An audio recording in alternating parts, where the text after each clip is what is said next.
Hi, welcome to Vibration Cinema, the altered destiny of film. Today, I want to look at one of the basic grammatical elements of cinema, the representation of space-time. The common sense organizing principle of cinematic space is the maintenance of spatiotemporal continuity. And to achieve that, we employ what is known as the 180-degree rule. Basically, to make a character's left-right orientation consistent through the various angles that make up a scene, the set is split into two hemispheres. On one hemisphere, the action occurs, and the other hemisphere is where the camera is recording it. That bifurcating line is the 180-degree line. If you swap the action side and the camera side midway through a scene, you disrupt that left-right orientation, and we are told that is bad. As it goes, this disruption confuses audiences and should only be used in specific situations like distress, altered states of mind, for shock, etc. If you need to move the action to the other side, you have swing or pivot angles, which are usually situated neutrally on the line as a clean reset to avoid confusion. But if you look at the history of global cinema, what you find are innumerable ways to represent spatiotemporal relations,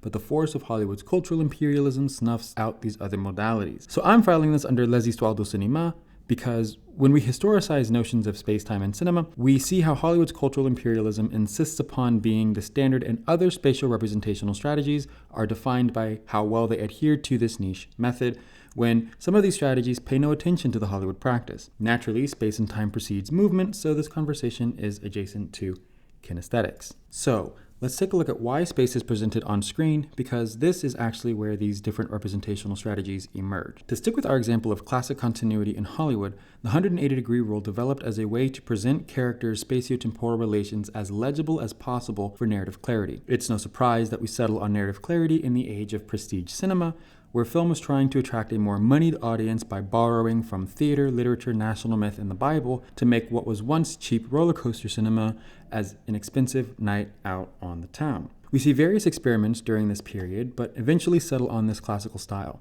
One of the early spatial experiments is called proscenium framing, a dismissive term that draws dumb parallels to theater staging. Theater staging, for example, has to account for various perspectives laterally, spanning the wing seat extremities, and vertically from the orchestra seats up to the mezzanine. Theater staging engages a kaleidoscopic perspective. Cinema, with its big-ass screen and the singularity of the film gate, is a fixed perspective, so it really doesn't matter where you sit. In his only good book, Figures Traced in Light, David Bordwell argues how sophisticated staging was in movies that employed proscenium framing by masters like Louis Feuillade. The book charts the changing aesthetics of long take and how they present space as film technology evolves through the 20th century, and can provide a more comprehensive history of the development of staging than this little YouTube video can, so check that out if you want to learn more. I think it's important to look at space before the Prestige era, so we're going to jump into turn-of-the-century filmmaking and look at G.A. Smith's Santa Claus from 1898 as a case study. Chandra. Moving the flywheel in a substitution splice to a blacked out room to represent lights out is actually really clever, but then BAM! Santa's on the roof.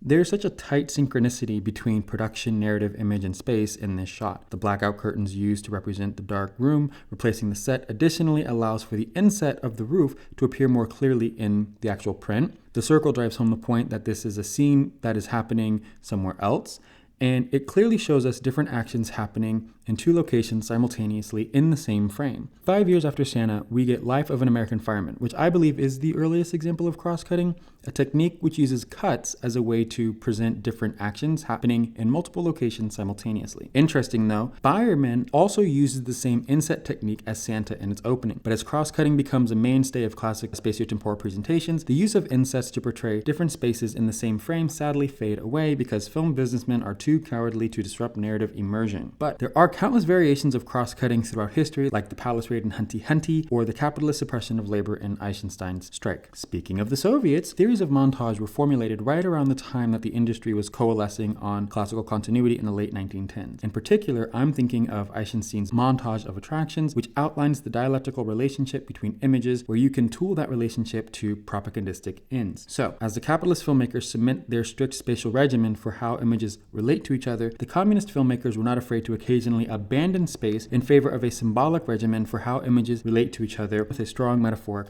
punch. From the late 50s and into the 70s, in the aftermath of the bomb, but concurrent with the renewal of the AMPO Treaty and in chorus with various labor, anti-war, student, and women movements, we see the radical shift in Japanese filmmaking known as Japanese New Wave. One of the consistent ideas of this period is the fragility, elasticity, and porousness of space-time. Working in such a hotbed of political and cultural shifts, it's no wonder why the stability of space-time is malleable in these films. Such instability is seen in films like Terayama Suji's Throw Away Your Books, Rally in the Streets, part of which examines the intersection of first sexual experiences, homosexuality, impotency, rape, emasculation, and nationhood in 70s Japan. But one filmmaker in this era, Suzuki Seijun, who's actually more adjacent to the New Wave but is symbolically adopted after his firing from Nikiatsu in 1967 for making the incomprehensible Branded to Kill, plays with space-time like no other. He said that time and space are nonsense in his films. He often toys with immersion. A good audience knows that the movie is fake, so they laugh at the absurdities. They aren't angered by it, so a director might as well lean into the joke. Lav Diaz details here how he uses ultra-long, often static takes to embody the Philippines' pre-colonial relationship with space. I believe in the static shot and the long shot as opposed to doing the Eisenstein montage theory. But I'm using our history also, the pre-Hispanic times where, the Malay has no concept of time. We're more governed by nature and space. The issue of time was introduced by Western people. And until now, you can see it. It happened. There's a truth in it. Because if you see our history, how can intelligent people wait for more than 300 years before they can start a revolution against a colonizer like Spain? How can we wait for 17 years of martial law before we would wake up? It says a lot about our culture, about our past, about our history, It's just not about fear. It's not just about the present condition. It's about the history of these people, this so-called nation. So I'm using that as part of my discourse only based on, if you talk about the culture of my people. Market demands, technology, politics, and culture, artistic sensibility, inform and shape representations of space. The common sense notion of cinematic space is not innate to film language, and it's important to recognize that. But now I want to move on to challenging the cultural imperialism of classical continuity. Regardless of if you employ the 180-degree rule, you will be judged by that standard. If your film eschews classical continuity and is illegible to that rubric, then you don't know filmmaking. But if it is legible to that rubric, then you must have studied and mastered something you're really not even interested in using. We can't judge everything by this rubric when, as you saw in the last segment, there are many representations of space that operate on their own systemized logic. In '69, AJ recalls learning about Oscar Michaud's Within Our Gates at Howard University. Even there, Michaud's work was considered messy. But Gorima teaches us that spatial continuity does not mean much to a people who haven't experienced spatial continuity. With constant forced and coerced migration, a people who can create a repelling force on the sidewalk at night, but a gravity well inside of a store. Why can't the mess of Within Our Gates be a manifestation of our tenuous relation with spatial stability, even if it is unintended by Michaud? But there are spatial consistencies within the film. In this scene, Michaud is using what is known as axial cuts, where the cut takes the camera farther forward or backward along its axis. Axial cuts gained popularity in the mid-1910s